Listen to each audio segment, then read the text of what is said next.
Buenas noches, doctor Batallas. Buenas noches, compañeros. Por medio de la presente exposición me voy a permitir hablar con ustedes acerca del capítulo 32 de la anestesiología de Miller, en el cual el tema es, en esta ocasión, los medicamentos analgésicos no opioides. Entonces, vamos a comenzar. Es importante que tengamos consciente que el objetivo principal de estos medicamentos no opioides es el tratamiento del dolor crónico, en especial del dolor de tipo neuropático. ¿Cómo lo vamos a lograr? Mediante mecanismos de neuromodulación. Esto quiere decir que se va a actuar a nivel de la transducción, transmisión y modulación de las señales nociceptivas. Ahora es importante que englobemos este concepto de neuromodulación como la modificación electroquímica de todas las vías de conducción y centros superiores que integran las sensaciones del dolor. ¿Cómo se va a lograr esto? Mediante la modificación de los fenómenos de sensibilización, la actividad ectópica y la plasticidad sináptica. Todo esto lo que va a provocar es que a nivel central la modificación de la experiencia del dolor se pueda, como se dice, manejar, y de acuerdo a esto se logre el objetivo de tratar este tipo de dolor de características neuropáticas. Entonces, vamos a dejar en claro que estos medicamentos que vamos, como se dice, a discutirlos en esta sesión, van a permitir el manejo y el tratamiento del dolor crónico de tipo neuropático. ¿Cómo lo van a realizar principalmente? Mediante el bloqueo de canales iónicos, y esto permitirá provocar efectos antihiperalgésicos. Es súper importante que tomemos en consideración que no van a provocar estos medicamentos no van a provocar un efecto analgésico como tal, como los medicamentos, los AINES o como los opioides en general, sino que lo que van a hacer es evitar por estas vías de transducción, transmisión y modulación de las señales del dolor, que se produzcan los efectos un efecto, antihiperalgésico. Entonces es importante indicar que no van a modificar el umbral del dolor. Entonces, es importante también destacar que estos medicamentos tienen que asociarse generalmente con otros analgésicos que sí permitan manejar el umbral del dolor para que sean de mayor utilidad en estrategias terapéuticas multifármaco. Entonces, de esta manera van como a coadyuvar en el manejo y tratamiento del dolor. Se los ha clasificado en dos categorías a estos medicamentos no opioides. La primera categoría son los bloqueantes de los canales de calcio y la segunda los bloqueantes de los canales de sodio. Entonces, vamos a comenzar a desarrollar el tema de los medicamentos analgésicos no opioides de la primera categoría, que son los bloqueantes de los canales de calcio. Para recordar, como conocemos, la apertura de los canales de calcio a nivel de la transmisión sináptica van a permitir que se produzca la liberación de los transmisores y neuromoduladores desde las terminaciones presinápticas. Entonces, los fármacos que vamos a discutir a continuación van a bloquear la entrada del calcio a nivel del compartimento intracelular, tanto de las neuronas como de la glía.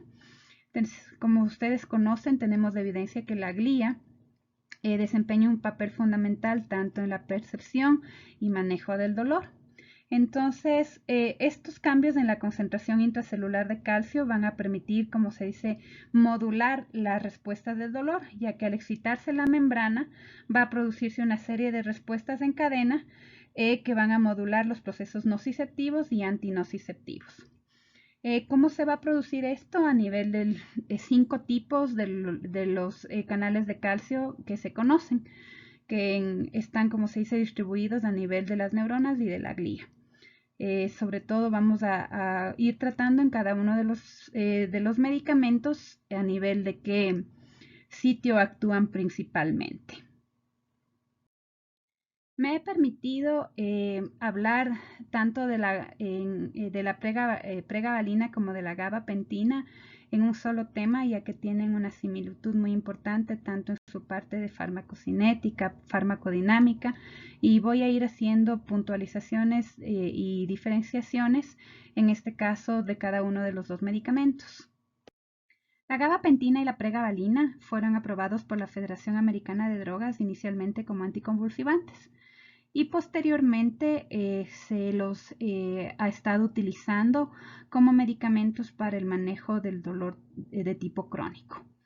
Estos medicamentos son aminoácidos análogos del ácido gamma aminobutírico, que como conocemos es un principal neurotransmisor de carácter inhibitorio.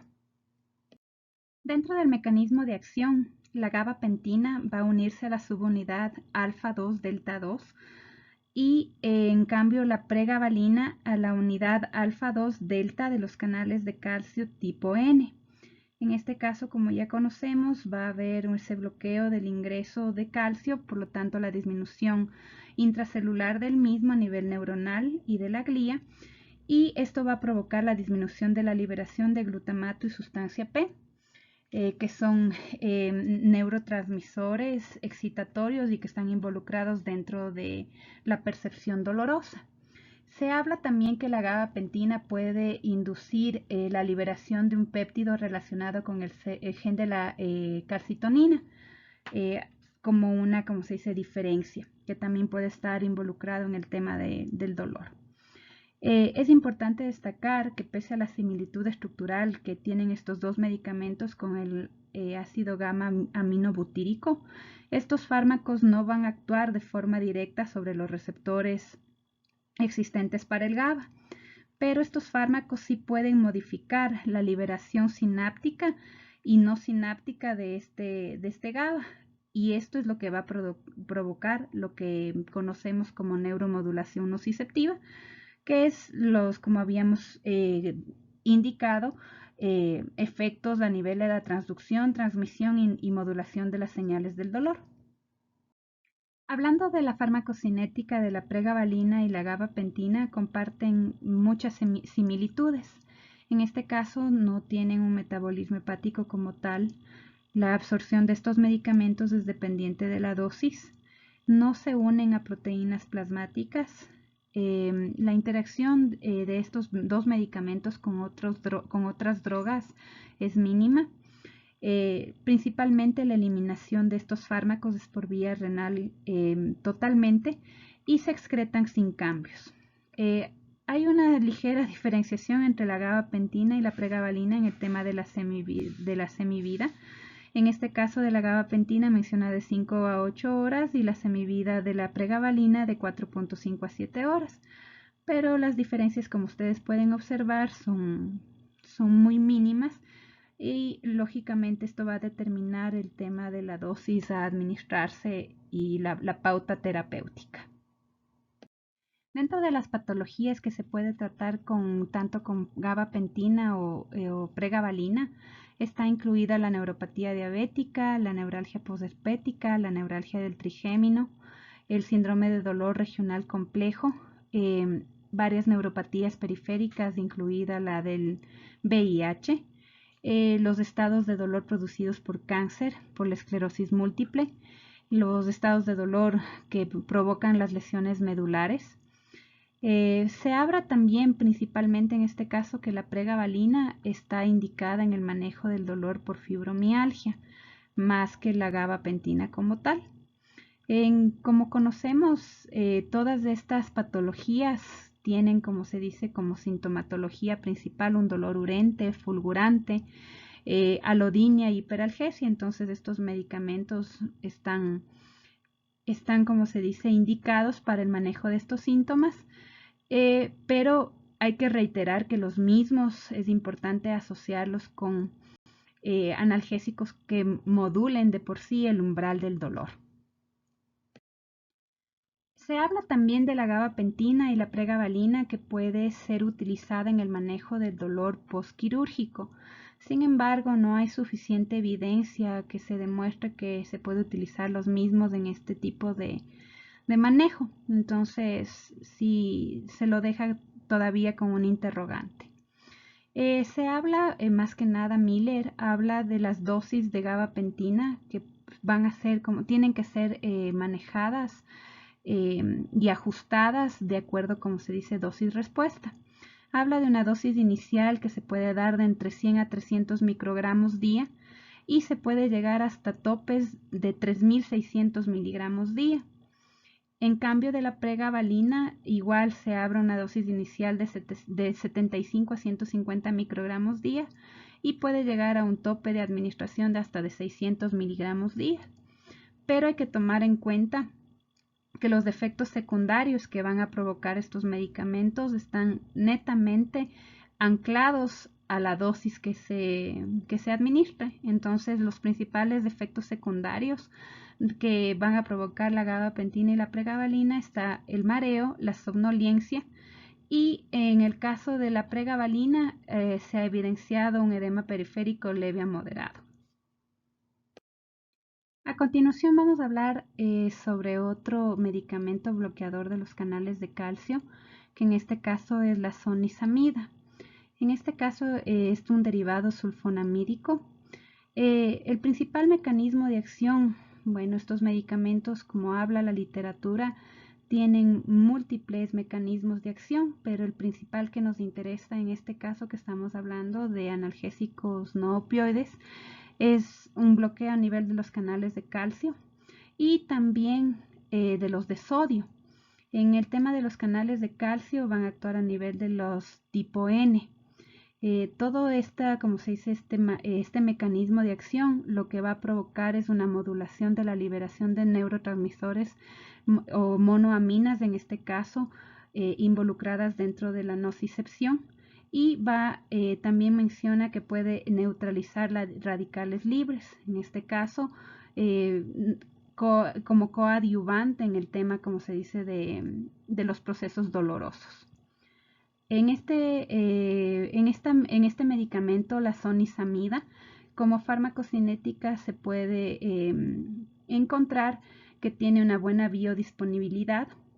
Su absorción tiene una cinética de carácter lineal, una baja unión a proteínas, se excretan principalmente a nivel renal y su semivida de acción es de 1 a 3 días en este caso. Entonces mencionaba que puede ser una buena alternativa para el manejo de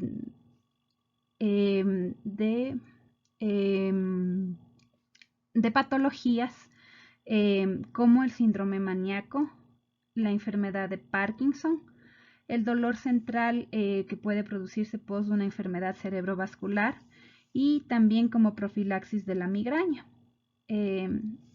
No se habla mucho del tema de dolor neuropático, en este caso de la sonisinamida. La dosis que se habla en Miller es de 540 miligramos día, una sola dosis, y los principales efectos adversos que se puede ver al usar este fármaco es la somnolencia, la alteración cognitiva y los exantemas cutáneos. Otro de los medicamentos que nos habla Miller para el manejo del dolor crónico es la ciconotida. Esta ciconotida como tal es un péptido sintético que se lo extrae de un animalito que es el caracol Marinus magnus. De este animalito se extrae esta conotoxina compuesta de aminoácidos muy pequeños, en este caso mencionaba de 10 a 30 aminoácidos que está compuesto esta molécula. El principal, como se dice, mecanismo de acción que va a producir este péptido es un bloqueo potente y selectivo de los canales de calcio tipo N. Entonces, esto va a producir, como se dice, un bloqueo de la liberación de neurotransmisores a nivel de las aferencias nociceptivas primarias y en este caso va a evitar la propagación de las señales dolorosas al cerebro. Y de acuerdo con la Federación Americana de Drogas, está aprobado únicamente para su uso intratecal.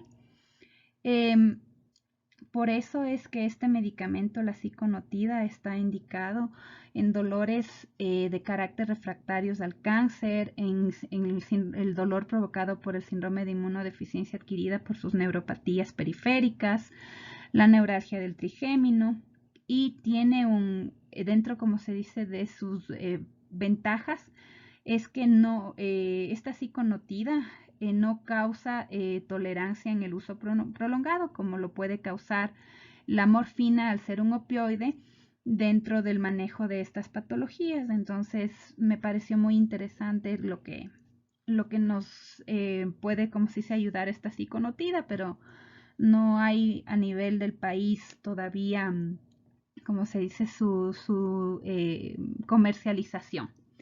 En este caso, tomando en consideración que es un medicamento solamente aprobado para uso intratecal, requiere lógicamente que se implante un sistema de infusión para, como se dice, para uso del mismo. Y la dosis inicial que se puede empezar es de 0.1 microgramos hora. Mencionaba que sí va a requerir ajustes de la dosis para conseguir el efecto terapéutico, pero de 2 a 3 veces por semana. Entonces es otra ventaja que tiene sobre la morfina. Lo único que sí es importante destacar que los efectos secundarios de esta ciconotida a nivel del sistema nervioso central pueden ser graves. Más que nada mencionaba los de tipo psiquiátrico. Entonces, dentro de los defectos a nivel del sistema nervioso central puede producir somnolencia, mareo, estabilidad en la marcha. Pero los más graves de carácter psiquiátrico es que puede provocar alucinaciones o incluso psicosis, dosis dependientes sobre todo. Otro de los medicamentos adyuvantes para el manejo del dolor crónico está el levetiracetam. En este caso, este fármaco es un análogo piracetámico. Tiene una estructura similar a algunos anticonvulsivantes. Dentro de su mecanismo de acción tiene varios. Como acción anticonvulsivante mencionaba que está determinado por una unión a proteínas vesiculares presinápticas de tipo SB2A, lo que va a provocar en este caso es una liberación sináptica de dopamina, glutamato y GABA. Y adicionalmente, como ya los establecimos, está catalogado como un medicamento inhibidor de los canales de calcio tipo N. Entonces, por aquí también es donde tiene su indicación en el manejo del dolor neuropático.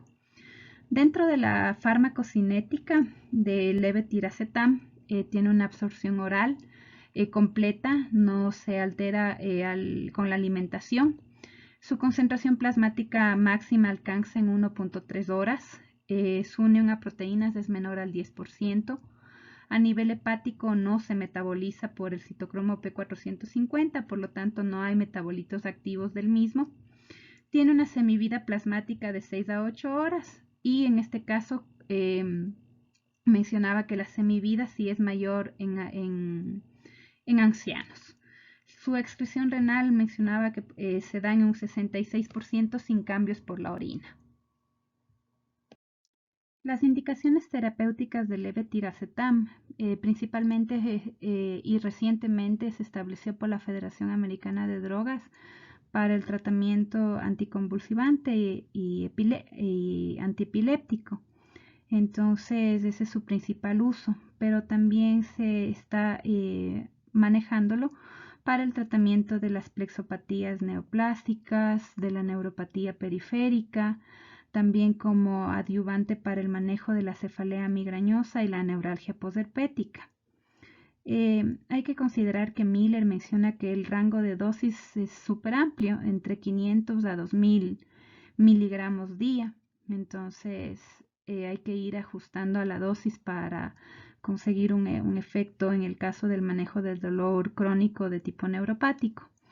Los efectos secundarios asociados al levetiracetam está la somnolencia, astenia, ataxia y mareo. También se menciona que puede este medicamento producir cambios del comportamiento, del estado de ánimo y reacciones psicóticas, que son efectos graves de este medicamento, poco frecuentes, pero que sí hay que tomarlos en consideración. Ahora vamos a hablar de la segunda categoría de los medicamentos analgésicos no opioides, en este caso los fármacos bloqueantes de los canales de sodio. Como conocemos, los canales de sodio están principalmente relacionados con el tema de la conducción nerviosa. De acuerdo a lo que nos menciona Miller, los canales de sodio se van a dividir en dos categorías, determinado principalmente por la sensibilidad a una neurotoxina, que es la tetrodotoxina. Esta tetrodotoxina es un compuesto amínico derivado de las quinasolinas. Esta toxina menciona que principalmente va a suprimir la propagación de los potenciales de acción. ¿Cómo lo va a hacer? A través de un bloqueo neuronal selectivo, a través de los canales de sodio, mencionaba de una isoforma 1.6, que son las responsables de conducir el potencial de acción. Entonces, bajo esta circunstancia que se produce un bloqueo de la conducción axonal de las neuronas sensoriales, va a producirse la neuromodulación.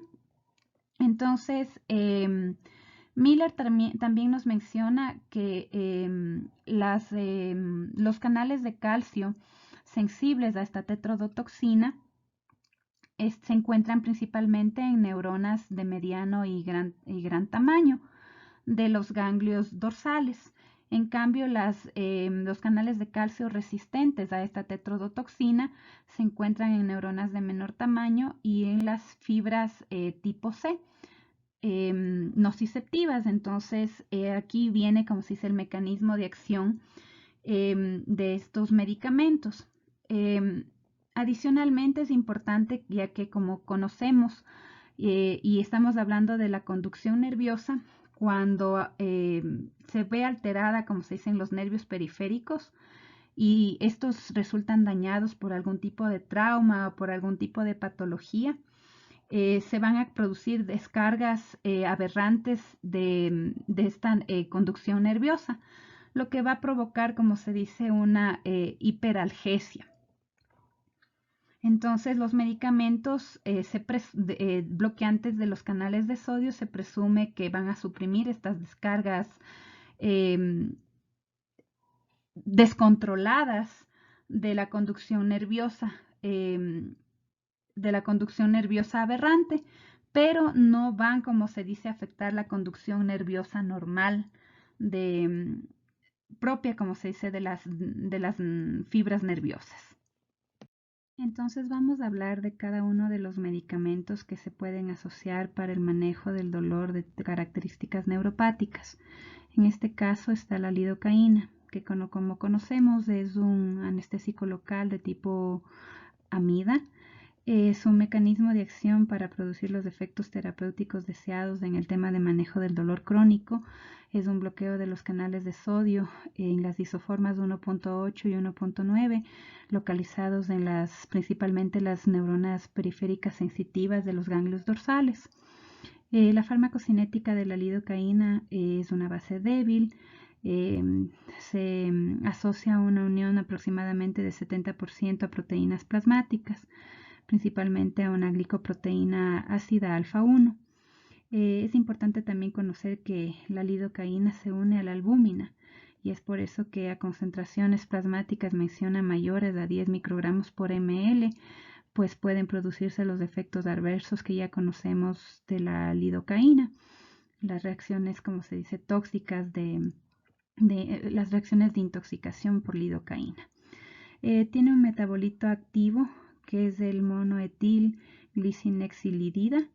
Se va a metabolizar totalmente en el hígado antes de ser excretada esta lidocaína, ¿no? Dentro de los principales usos de la lidocaína, como conocemos, se lo utiliza como antiarrítmico y ya específicamente dentro del manejo del dolor crónico de tipo neuropático, específicamente para el dolor que ha sido intratable, que no ha, como se dice, que no ha cedido o no ha tenido, como se dice, éxito a nivel de las estrategias de tratamiento multifármaco. Entonces puede asociarse el uso de lidocaína en dolores causados como se dice, una enfermedad cerebrovascular, en el dolor facial de tipo neurógeno, el dolor miosfacial, la neuropatía diabética, la neuropatía posherpética y varias neuropatías también de carácter periférico. Entonces, como indicaciones principales que menciona la literatura es que de carácter intravenoso el efecto, como se dice, analgésico es tan corto, entonces no se lo puede, como se dice, estar utilizando de manera indiscriminada de carácter intravenoso, y es por eso que solo ha asociado al uso de los parches al 5%, que principalmente van a proporcionar un efecto analgésico local con poco efecto sistémico. Sin embargo, sigue siendo de corta duración y por lo que tanto se indica principalmente que el uso de los parches de lidocaína tiene que verse siempre asociado a otro fármaco. Y en este caso hay mucha evidencia que menciona que la asociación con gabapentina más los parches de lidocaína son efectivos para el tratamiento del dolor crónico neuropático. Otro de los medicamentos bloqueantes de los canales de sodio asociados al manejo del dolor de tipo crónico está la mexiletina. La mexiletina es un medicamento del mismo grupo de la lidocaína, es un análogo de administración oral. Como farmacocinética del mismo menciona que tiene una semivida de eliminación de 8 a 20 horas. Entonces, como podemos comparar, pues la acción entre las parches de lidocaína versus esta mexiletina es mayor, y por lo que puede proporcionar una mejor analgesia y manejo del dolor. Entonces, la dosis de administración es de 2 a 3 veces al día, de acuerdo a su vida media. Los usos principalmente que se le da a este medicamento es para dolores de tipo neuropático. Menciona principalmente en la neuropatía diabética que ha sido refractaria a otro tipo de tratamiento. Dice la evidencia que es de muy buena utilidad en el manejo del dolor del miembro fantasma y en manejo del dolor causados por lesiones de la médula espinal. Adicionalmente en los cuadros de fibromialgia y el dolor miofacial. La dosis que nos menciona Miller es de 450 a 750 miligramos día. Sin embargo, menciona que previo, como se dice, a instaurar el tratamiento hay que evaluar de manera previa si hay una respuesta favorable a la lidocaína intravenosa para manejo del dolor, y se puede asociar pues ya esta mexiletina luego para su administración oral. Efectos adversos de este medicamento: temblores, visión borrosa, letargo y náusea. El siguiente medicamento, que es la carbamazepina, que es principalmente un anticonvulsivante que tiene mucha similitud a la fenitoína, tiene también evidencia en el manejo del dolor tipo crónico neuropático. Entonces, el mecanismo de acción que se asocia para este propósito es el bloqueo de los canales de sodio, al disminuir lo que va a provocar la disminución de las descargas a nivel de las fibras nociceptivas alfa delta y la C, en el tema de la conducción nerviosa.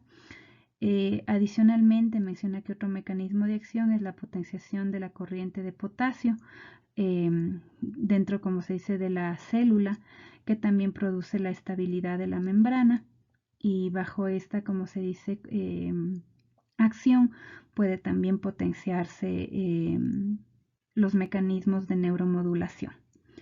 La farmacocinética de la carbamazepina tiene una absorción completa.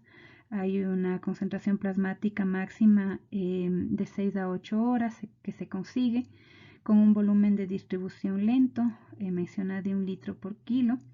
Se une un 70% a proteínas plasmáticas, tiene una semivida de aproximadamente 36 horas.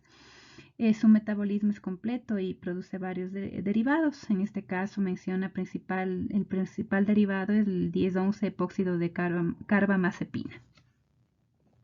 La indicación terapéutica de la carbamazepina principalmente es para uso en crisis parciales y tónico-clónicas generalizadas, y como aprobación de la Federación Americana de Drogas se la ha aprobado principalmente como gold estándar en el tratamiento de la neuralgia del trigémino. pero por sus efectos adversos, principalmente nocivos a nivel, como se dice, sistema hematológico. Entonces es que por eso se lo está descartando y ya no se lo utiliza de primera elección, salvo en casos que otros medicamentos no hayan permitido conseguir el efecto terapéutico necesario en la neuralgia del trigémino. La dosis que se menciona es de 15 a 25 miligramos kilo día. Sin embargo, el rango de tolerancia de la dosis menciona que puede ser hasta 2 gramos inclusive, pero lógicamente a mayor dosis, mayores efectos adversos. Otro, como se dice, de las desventajas del uso de la carbamazepina en el tema de manejo del dolor neuropático es que presenta varias interacciones con otros medicamentos, principalmente mencionaba que puede disminuir el efecto de la fenitoína, del ácido valproico, del clonazepam.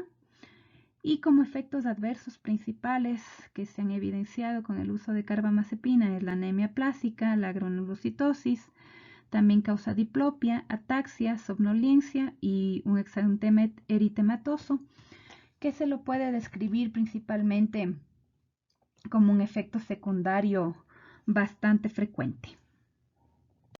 En el intento de encontrar un medicamento que no sea tan tóxico como la carbamazepina para el manejo del dolor de la neuralgia del trigémino, se ha desarrollado otro tipo de fármaco análogo a la carbamazepina, que es la oxcarbazepina. La oxcarbazepina es, como se dice, como les mencionaba, un análogo de la carbamazepina. Su mecanismo de acción está netamente involucrado con el bloqueo de los canales de sodio y estabiliza la membrana celular, pero su principal ventaja es que tiene menor inducción de las enzimas hepáticas, entonces por lo tanto hay menos interacciones y adicionalmente hay menos efectos adversos. Como les indicaba, principalmente estos dos medicamentos y la oxcarbazepina es indicada como gol estándar en el manejo de la neuralgia del trigémino. Menciona Miller que debe ser refractaria, pero de acuerdo a la literatura, por sus efectos, como se dice, adversos menores, es del gol estándar, pero lamentablemente no lo tenemos en el país. Entonces a nivel Ecuador, pues tenemos que seguir manejando con carbamazepina. Adicionalmente, esta oxcarbazepina puede ser útil en la neuropatía diabética, en el síndrome de dolor regional complejo, en la neuralgia posherpética, pero que haya sido ya resistente al manejo con gabapentina o pregabalina. La dosis en promedio que se puede administrar de este medicamento es de 750 miligramos día hasta un rango de 900 miligramos. Entonces, como ven, también es menos, como se dice, la dosis que se tiene que administrar para conseguir el efecto terapéutico. Efectos adversos principales identificados de la oxcarbazepina es mareo, somnolencia, náusea, asociado también a una hiponatremia leve de carácter asintomático e hipotensión. Vamos a hablar ahora de la lamotrigina. La lamotrigina es una feniltriazina con propiedad antifolato débil. ¿Qué quiere decir esto? Que tiene, como se dice, interacción con el folato a nivel intracelular. Entonces, bajo esta acción puede actuar también a nivel neuronal.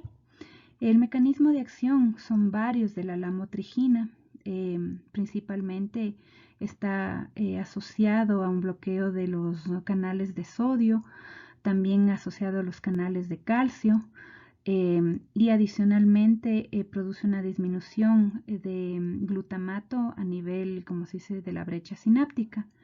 Entonces, tiene múltiples mecanismos de acción.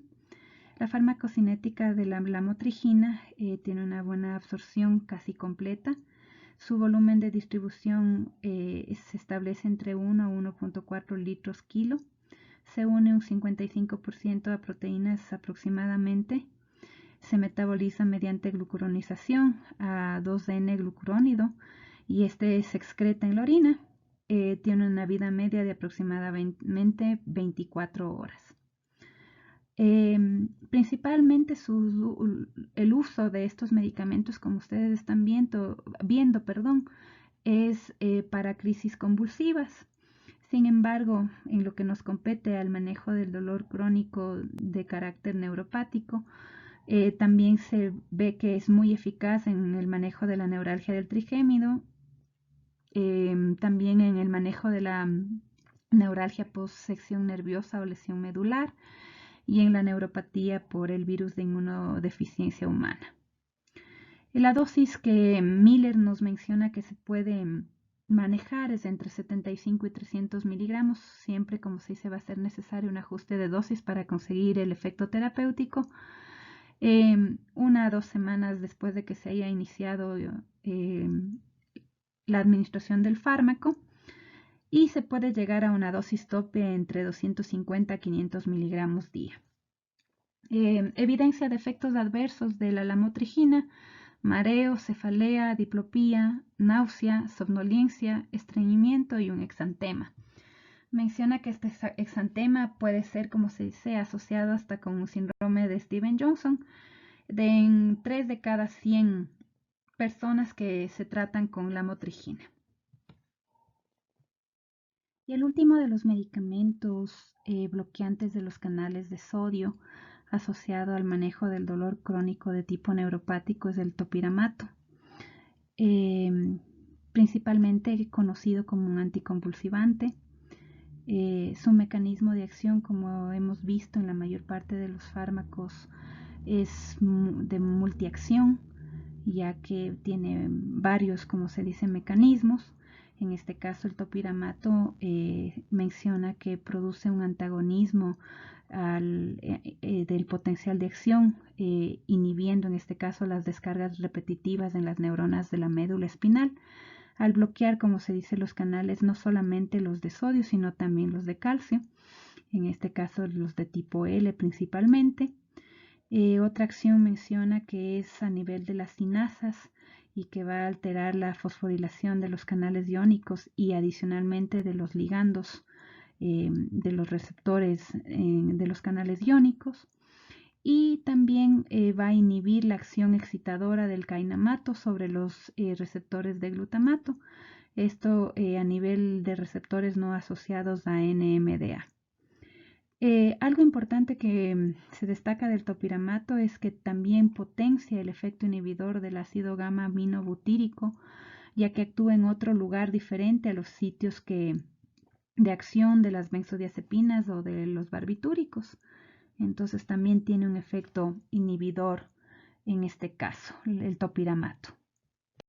Los usos del topiramato principalmente es como anticonvulsivante por excelencia.